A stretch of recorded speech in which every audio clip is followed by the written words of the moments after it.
नमस्कार दोस्तों, एक बार फिर से आप सभी का स्वागत है आर्टिफिशियल इंटेलिजेंस के सेकेंड एपिसोड में।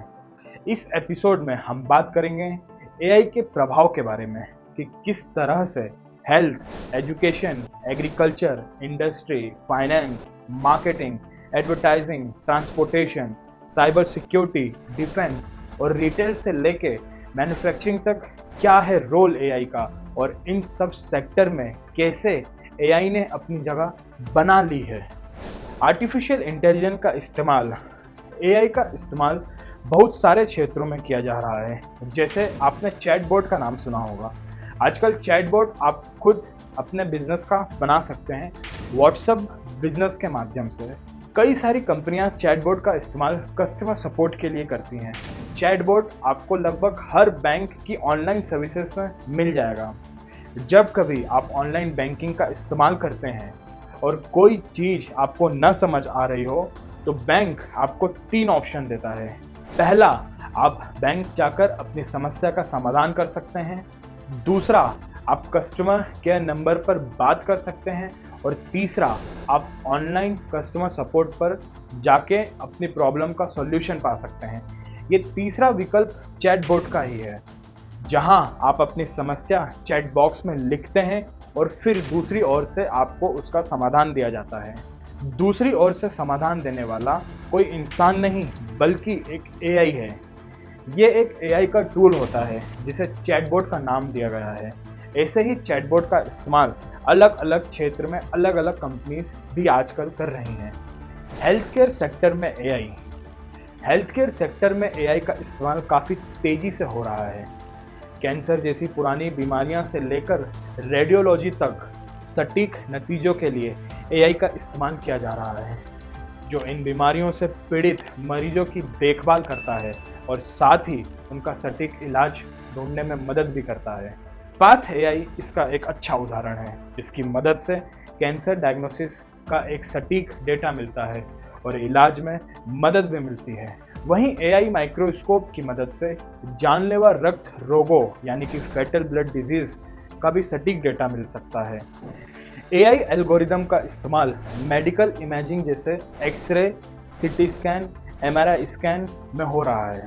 इनके अलावा स्वास्थ्य से संबंधित सेवाओं में customer services, chatbot, virtual health assistance, medical record के मैनेजमेंट, सर्जरी, ड्रग डिस्कवरी और डेवलपमेंट समेत कई सारी ऐसी मेडिकल सेवाएं हैं जिसमें एआई बहुत उपयोगी साबित हो रहा है।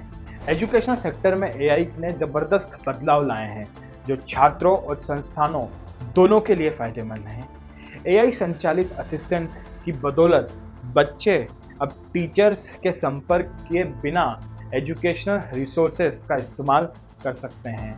उदाहरण के तौर पर अमेरिका की एरिजोना स्टेट यूनिवर्सिटी में छात्रों को नियमित रूप से स्कूल की ही कुछ जिम्मेदारियां और गतिविधियों में सहायता करने के लिए अमेज़न का एक एलेक्सा नाम का एक प्रोडक्ट है जिसका इस्तेमाल करने की परमिशन है। छात्र एलेक्सा से प्रश्न पूछते हैं और वह जवाब देती है और उसे दूसरे ऑप्शन और रिसोर्सेज के बारे में भी बताती है। ग्रेडिंग सिस्टम को ऑटोमेटिक बनाकर एआई टीचर्स का समय बचा रहा है, जिससे वे शिक्षा को बेहतर बनाने के लिए दूसरे तरीकों पर काम कर सकेंगे। एआई का इस्तेमाल होमवर्क और छात्रों को तुरंत फीडबैक देने के लिए किया जा रहा है।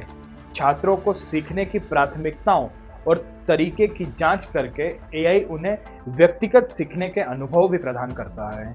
इसके अलावा एआई छात्रों को उनकी ज़रूरत के हिसाब से पढ़ाई के लिए स्पेशल कंटेंट जो कि अनअकैडमी और बायजूस जैसे प्लेटफॉर्म पर पेड है उसे उपलब्ध करा सकता है। पर्सनलाइज लर्निंग एक्सपीरियंस उपलब्ध कराने के लिए एआई एल्गोरिदम का इस्तेमाल किया जा रहा है, जिससे हर एक स्टूडेंट के लिए कस्टमाइज्ड चैप्टर और लर्निंग पेज प्रोवाइड किया जा रहा है। एग्रीकल्चर सेक्टर में एआई, एग्रीकल्चर इंडस्ट्री में एआई क्षमता यानी कैपेसिटी, उत्पादकता यानी प्रोडक्टिविटी और स्थिरता यानी स्टेबिलिटी को बढ़ाकर क्रांतिकारी बदलाव ला रहा है। प्रिसिशन फार्मिंग यानी परिशुद्ध खेती में एआई काफ़ी कारगर है। परिशुद्ध खेती में डिजिटल फार्मिंग टेक्नोलॉजी का उपयोग करके फसल की प्रोडक्टिविटी में वृद्धि करने में एआई बहुत ही उपयोगी साबित हो रहा है। इस तरह की खेती में एआई सेंसर, ड्रोन और मशीनों से डेटा एनालाइज करता है और किसानों को वास्तविक समय के आंकड़ों के आधार पर पानी, फर्टिलाइजर्स और पेस्टिसाइड्स के इस्तेमाल की सही जानकारी देता है।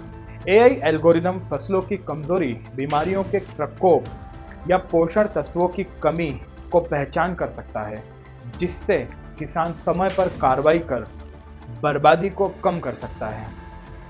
बीजों की बुवाई से लेकर फसलों की छटाई और कटाई के लिए भी एआई टेक्निक पर आधारित ऑटोमेटिक मशीनरी और रोबोटिक के इन्वेंशन किए जा रहे हैं। एग्रीकल्चर क्षेत्र में दुधारू पशुओं की मॉनिटरिंग के लिए एआई टेक्निक का इस्तेमाल किया जा रहा है। एआई आधारित सिस्टम सेंसर, कैमरा और पहनने वाले इक्विपमेंट का उपयोग करके पशुओं के स्वास्थ्य और व्यवहार की मॉनिटरिंग की जाती है। एआई एल्गोरिदम का इस्तेमाल जमीन और मौसम को एनालाइज, सप्लाई चेन, रोग और कीट प्रबंधन में भी लगातार किया जा रहा है। फाइनेंशियल सेक्टर में एआई फाइनेंशियल ट्रांजैक्शन में फ्रॉड की जांच और प्रिवेंशन के लिए एल्गोरिथमिक ट्रेडिंग, क्रेडिट स्कोरिंग और रिस्क इवैल्यूएशन के लिए उपयोग किया जाता है। इसके अलावा एआई से संचालित चैटबॉट कस्टमर सेवा में तेजी से और सटीक जवाब देने के लिए इस्तेमाल किए जाते हैं। मार्केटिंग और एडवर्टाइजिंग सेक्टर में एआई मार्केटिंग और एडवर्टाइजिंग सेक्टर में पर्सनलाइज्ड एड देने के लिए यूजर की प्रायोरिटी और बिहेवियर को एनालाइज करके टारगेटेड एड में मदद करता है। नेचुरल लैंग्वेज प्रोसेसिंग एल्गोरिदम ग्राहकों की पसंद नापसंद को समझने और ब्रांड इमेज में सुधार करने के लिए सोशल मीडिया डाटा एनालाइज करता है। ट्रांसपोर्टेशन सेक्टर में एआई ऑटोनोमस व्हीकल के साथ क्रांति ला रहा है। एआई एल्गोरिदम नेविगेशन और ट्रैफिक व्यवस्थाओं में मदद करता है। ये वाहनों के रखरखाव, डाउन टाइम को कम करने और सुरक्षा बढ़ाने में भी सक्षम बनाता है। साइबर सिक्योरिटी में एआई ज़रूरत बन चुका है। साइबर सुरक्षा में एआई का इस्तेमाल नेटवर्क ट्रैफिक में पैटर्न और विसंगतियों को पहचानने के लिए किया जा रहा है, ताकि संभावित हमलों से बचा जा सके। ये यूज़र ऑथेंटिफिकेशन और धोखाधड़ी का पता लगाने के लिए भी मदद करता है। डिफेंस सेक्टर में एआई बहुत तेजी से घुल मिल रहा है और इसमें सैन्य अभियानों, विभिन्न पहलुओं को बदलने की क्षमता है।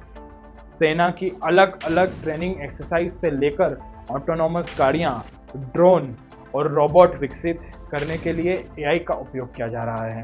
ये सिस्टम इंसानों के डायरेक्ट हस्तक्षेप के बिना सैन्य प्रशिक्षण, निगरानी, लक्ष्य प्राप्ति और यहाँ तक कि युद्ध संचालन जैसे कार्य भी कर सकता है। इसके अलावा एआई का इस्तेमाल रिटेल, मैन्युफैक्चरिंग जैसे क्षेत्रों में भी तेजी से हो रहा है। दोनों ही सेक्टर में एआई प्रोसेस को स्ट्रीमलाइन, ऑटोमेट और ऑप्टिमाइज करने में मदद करता है। इससे रिटेल और मैन्युफैक्चरिंग सेक्टर में तेजी आती है। तो दोस्तों, इस एपिसोड में बस इतना ही। अगर आपको एआई की ये सीरीज़ अच्छी लगी हो और आप कुछ नया सीखे तो चैनल को सब्सक्राइब जरूर करें और अगले एपिसोड में हम एआई के फ़ायदे और नुकसान के बारे में चर्चा करेंगे। तब तक के लिए धन्यवाद।